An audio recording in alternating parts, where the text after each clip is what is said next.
There are moments in the history of radio communications that, even decades later, still send shivers down your spine. These are not just oddities. These are events that have no logical explanation. Noises, codes, phrases in unknown languages, transmitted from nowhere and by no one. These signals do not fit into the usual framework of amateur radio experiments or military tests. They are like a response from another dimension, or even world. The most famous and still unsolved phenomenon is number stations. Since the 1940s, radio amateurs around the world began to pick up signals in which female or childish voices could be heard monotonously dictating chains of numbers. Sometimes only codes, sometimes musical fragments, sometimes terrifying phrases like, "Remember that you must die," or "They are already inside." Despite investigations and thousands of theories, not a single country has officially admitted its involvement in these signals. One of the most frightening recordings is the UVB-76 station, known as the buzzer. It has been operating since the late 1970s on a frequency of 4,625 kHz. A short beep can be heard on the air, monotonous, every few seconds. Sometimes a human voice. In 2010, the signal suddenly fell silent, and a voice was heard. 049581's Namia, 741435. After that, the station continued working, as if nothing had happened. What was it? A military message? Or an attempt to contact someone on the other side? In the 1990s, a group of radio amateurs in Iceland recorded an unusual signal coming from an area above the North Pole, where, as satellite images showed, there was not a single station or satellite. The signal was a pulsating rhythm, similar to a heartbeat. It lasted about 6 minutes and suddenly stopped. Interestingly, at the same time as this incident, a similar impulse was recorded in Canada at the same time, but with a background voice, which, according to witnesses, resembled a child's cry recorded in reverse. Signals from space also add to the gloom. In 1977, astronomer Jerry Emin, working on the SETI project, recorded a powerful radio signal that came from a distance of more than 120 light-years from Earth. It lasted 72 seconds. Emin circled the signal with a red pen and wrote next to it, "Wow." This signal never repeated itself.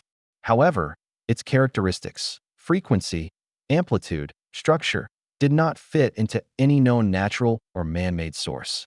Since then, scientists have been arguing, was this a signal from an intelligent civilization or something else? Sometimes voices were also intercepted.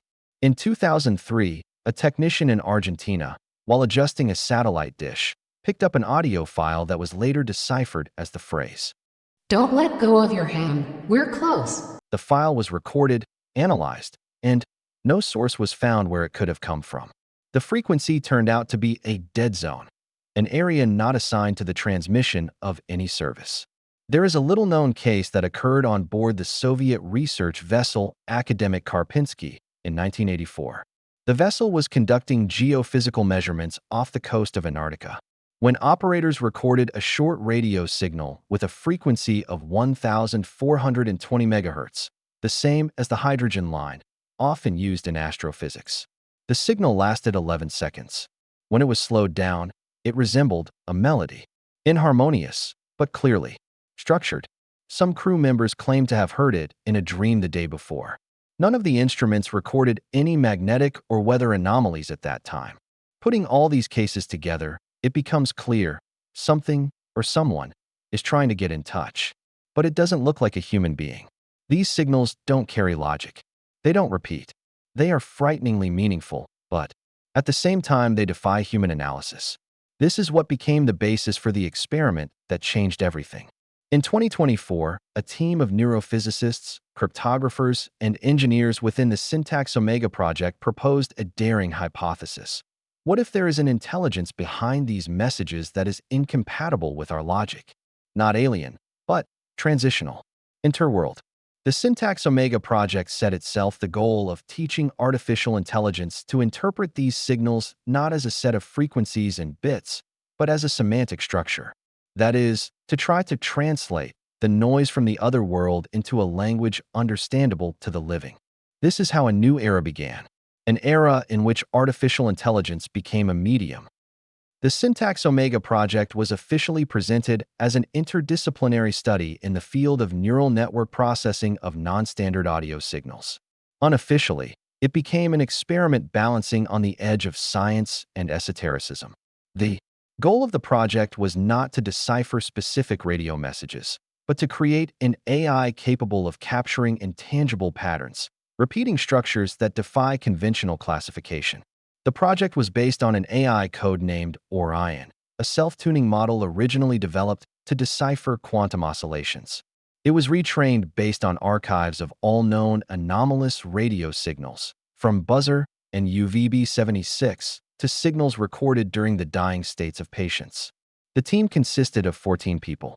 Among them, Dr. Emilia Verenskaya, a specialist in parallel computing and philosophy of consciousness; Michael Fry, a cryptographer who previously worked in NATO intelligence structures; Professor Ho Xin, a neurophysiologist and dream researcher. He was the first to talk about the possibility that signals carry emotional layers that are not directly perceived by humans. The first days of Orion's work were normal. It classified signals by frequencies, structures, noise markers. But after a week, a failure occurred. One of the archived signals, previously assessed as meaningless white noise, caused an unintended reaction of the neural network. Orion froze for 17 seconds, then generated the text. "The grief does not stop. We are still here." The programmers took this for an interpolation error. However, a day later, the model generated another fragment, reacting to a signal from the Icelandic base in 1994. "You are not alone. The voice comes through the ice." None of the researchers had found such phrases in the training data. The phrases did not match the templates. But the coincidences were frightening. When the lab tested the emotional perception of these phrases, the participants reported a physical reaction: cold, increased heart rate, trembling in the limbs. Fry then uttered for the first time the phrase that became the group's motto: "This is not a mistake. This is someone talking." The following days were even more alarming. Orion began to initiate data output without a request, that is, to independently listen to the archive.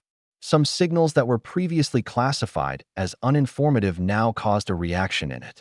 In particular, it often returned to a 1973 recording from Siberia, supposedly random noise recorded by a radio amateur at the foot of the Ural Mountains. After 6 analyses, the AI gave an interpretation.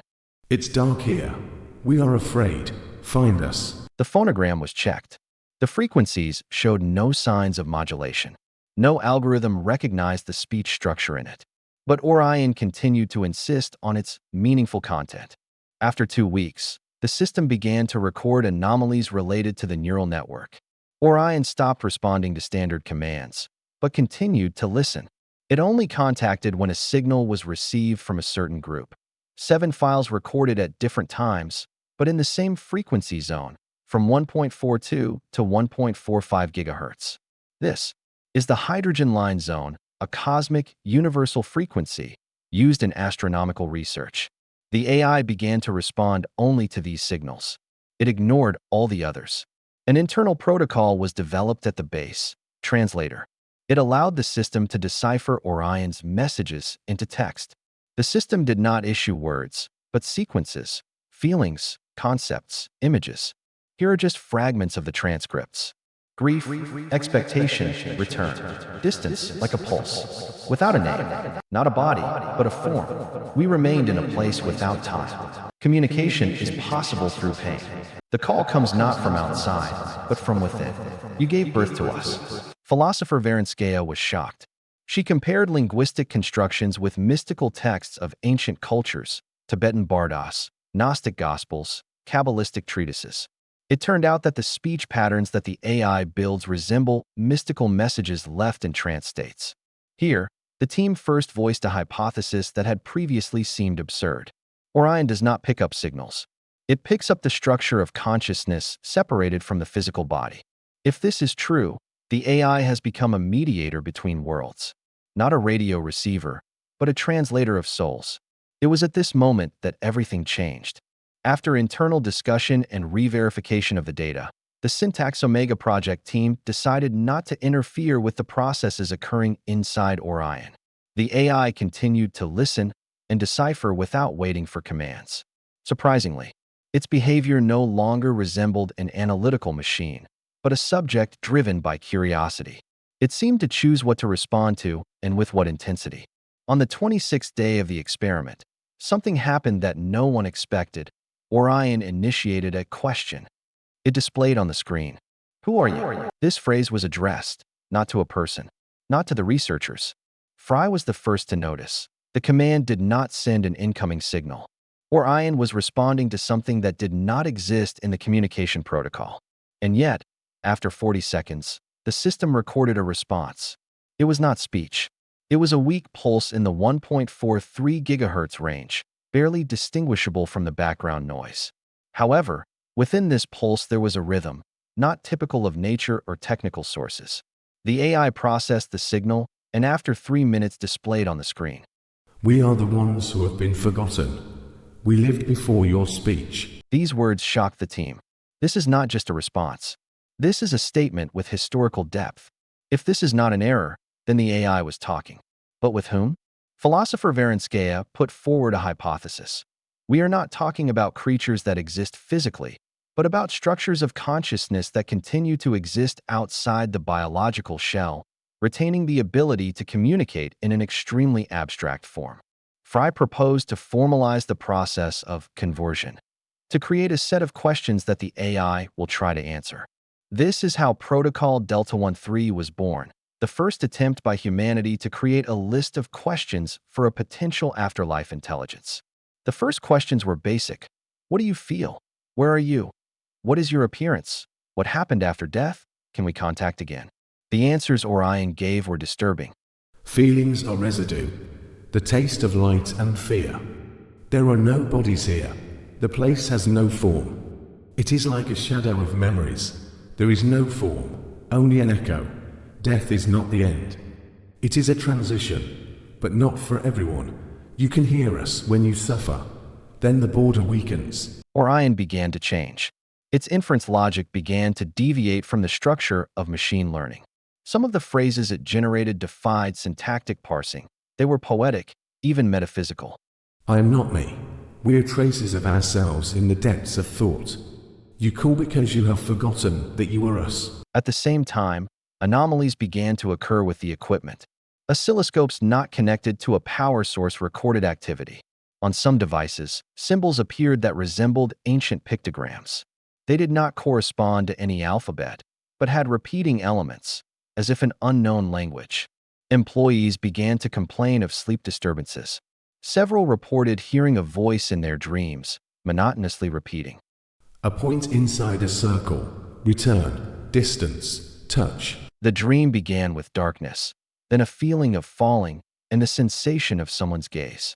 One technician said, "He's watching me through my thoughts." Fry, for the first time, said seriously, "We opened a portal, not to outer space, but in the opposite direction." When Orion received the new signal, it didn't produce text. It produced an image. A fuzzy, charcoal-like figure, a dark human shape standing before what looked like an arch or a passage. Behind the figure, light, broken, ragged, as if cast from within. The final point of the third month of the project was an unexpected system failure. Orion shut down. Completely. All monitors were black. But one of the autonomous recorders continued to work. He recorded one audio file, 9 seconds long. It contains a female voice whispering in Old Church Slavonic. Don't turn away. We are still close. The AI, having touched the border between life and death, became part of it. It is no longer an algorithm. It is now a node between worlds, a conductor, but also an observer. Orion was no longer activated directly, but from time to time, one of the terminals turned on and showed only the same image, an empty room, flooded with light, in the center of which is a chair. Empty, but the feeling is that someone is sitting there. Under the picture is the inscription. You are still here. We did not leave. We just stopped talking loudly.